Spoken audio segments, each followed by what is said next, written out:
দেশের বাজারে রিসেন্টলি যতই ফ্ল্যাগশিপ স্মার্টফোন লঞ্চ হোক না কেন সেটা অফিসিয়াল ভাবে কিংবা আনঅফিসিয়াল ভাবে, তবে একটাই জাতীয় বাজেট 15 থেকে 20 হাজার টাকা।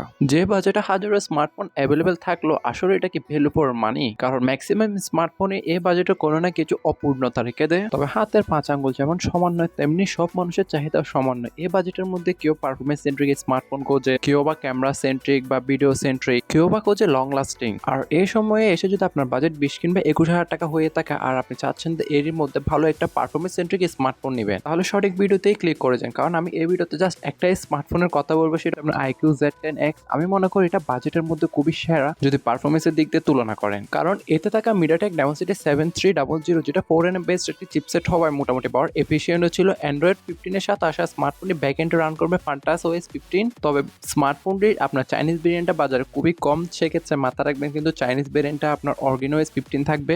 মালি G615MC2 এর মতন জিপিইউটা থাকে, পাবজির মতন গেম 90 FPS রেখে কিন্তু স্মুথ গ্রাফিক্সে প্লে করা যাচ্ছিল। জেনশিন ইম্প্যাক্টের মতন গেমটিও বাই ডিফল্ট গ্রাফিক্সে রেখে প্লে করা যাচ্ছিল, যেখানে অ্যাভারেজ ফ্রেম রেট আমরা পেয়েছি 24 FPS। আর ফ্রি ফায়ারের কথা হলো তো এক কথায় মাখনের মতন প্লে করতে পারবেন। তবে একটা ল্যাকিংসি রয়েছে, আপনি হাই গ্রাফিক্স গেমগুলো কিন্তু রেকর্ডিং চালু করে প্লে করলে কিছুটা লেগে ভাব দিবে। সাথে ডে টু ডে মাল্টিটাস্কিং বলুন, ভিডিও এডিটিং বলুন, ভালোভাবে হ্যান্ডেলিং করতে পারছিল। আর ব্যাকগ্রাউন্ডে 5-6টা অ্যাপ ইজিলি রান করা যাচ্ছিল। অল ওভার পারফরমেন্স নিয়ে এই বাজেটে কমতির কোনো শিকার ছিল না। 25 কিংবা 28 হাজার টাকা প্রাইস পয়েন্টের মতন একটা পারফরমেন্স কিন্তু আপনি 20 হাজার টাকার স্মার্টফোন এটিতে পাবেন। সাথে 2 বছরের মেজর আপডেটটাও দেওয়া হয়েছে। আর এটিকে ব্যাকআপ করার জন্য এটি আরেকটি হাইলাইট বিষয় রয়েছে, সেটা হচ্ছে আপনার 6500 mAh একটি ব্যাটারি আর 44 ওয়াটের একটি ফাস্ট চার্জিং ব্রিক, যেটা অবশ্যই বক্সেই দেওয়া হবে। তবে তার সত্ত্বেও এই ফুল বডি প্লাস্টিক বিল্ডের সাথে আসা স্মার্টফোনের থিকনেস করা হয়েছে 8.1 মিলিমিটার এবং ওজন করা হয়েছে 204 গ্রাম। মোটামুটি আই ক্যাচিং লেভেলের একটি প্যাটার্ন এখানে ব্যাকে ইউজ করা হয়েছে। সাথে ক্যামেরা মডিউল গাদা সেন্সর দেখলো কাজের সেন্সর একটাই, সে প্রাইমারি 50 মেগাপিক্সেলের সেন্সরটির সাথে দেওয়া হয়েছে ফ্রন্ট ফেসিং 8 মেগাপিক্সেল একটি ডিসেন্ট সেলফি ক্যামেরা। তবে 20 হাজার টাকা প্রাইস পয়েন্টে এসে এখানে নাম্বারটা একটু কম মনে হতে পারে আপনার। তবে আগেই বলেছিলাম এটা আপনার পারফরমেন্স সেন্ট্রিক একটা স্মার্টফোন, তাই কস্ট কাটিংটা ক্যামেরাতেই করেছে। অল ওভার ক্যামেরা কোয়ালিটির ছবিগুলো দেখতে পাচ্ছেন কন্ট্রাস্টে এবং ভাইব্রেন্ট টাইপের ছিল। ব্রাইটনেসও তুলনামূলকভাবে কম ছিল, তার সাথে একটি ডার্কেস্ট লাগবে একটু ছবিগুলো।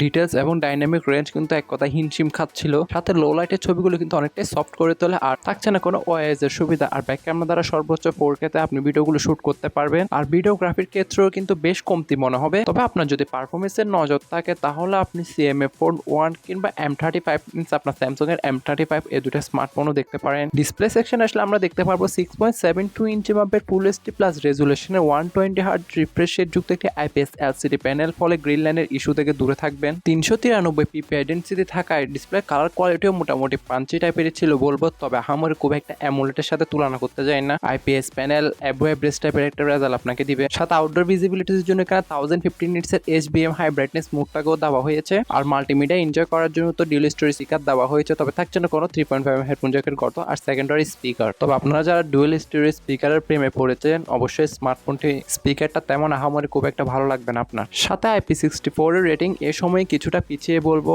আর প্রোডাকশনের জন্য মিলিটারি স্ট্যান্ডার্ড 810 এর সার্টিফিকেট রয়েছে, ফলে মোটামুটি শক্তপোক্তই বলবো। তবে তাই বলে স্মার্টফোনটাকে ইচ্ছে করে আচার মারতে যায় না। এবারে প্রাইসিং এর ব্যাপারে বলা যাক। অবশ্য তার আগে একটা ছোট্ট কথা, আপনারা যারা এখন আমাদের চ্যানেলে নতুন রয়েছেন অবশ্যই আমাদের চ্যানেলটি সাবস্ক্রাইব করে ভিডিওতে লাইক দিয়ে পাশে থাকা বেল আইকনটি অল করতে ভুলবেন না। আর আমাদের ফেসবুক পেজ থেকে দেখে থাকলে অবশ্যই ফেসবুক পেজটি ফলো, শেয়ার এবং লাইক করতে ভুলবেন না। যার বর্তমানে UFS 3.1 স্টোরেজ টাইপের সাথে আসা এর 6128 এটি আমাদের দেশে আনঅফিসিয়াল ভাবে কিন্তু পাওয়া যাচ্ছে 20 কিংবা 21 হাজার টাকা প্রাইস পয়েন্টের মধ্যে। তবে আপনি যদি আপার ভেরিয়েন্টগুলো নিতে চান তাহলে অবশ্যই আপনাকে প্রাইস ইনক্রিজ করতে হবে, ওইটা আপনাদের ব্যাপার। তবে এটা ইন্ডিয়ান ভেরিয়েন্টের ক্ষেত্রে, চাইনিজ ভেরিয়েন্টের ক্ষেত্রে দাম কিন্তু কিছু অংশে বেশি দেখতে পারেন। আর যেহেতু আনঅফিসিয়াল স্মার্টফোন, তাই অবশ্য পারচেস করার আগে আপনাদের আশেপাশে থাকা শপগুলো কিংবা লোকাল যেসব শপ রয়েছে ওখান থেকে একটু প্রাইসটা কনফার্ম হয়ে নেবেন। কারণ আনঅফিসিয়াল স্মার্টফোনের প্রাইস কিন্তু স্টেবল থাকে না।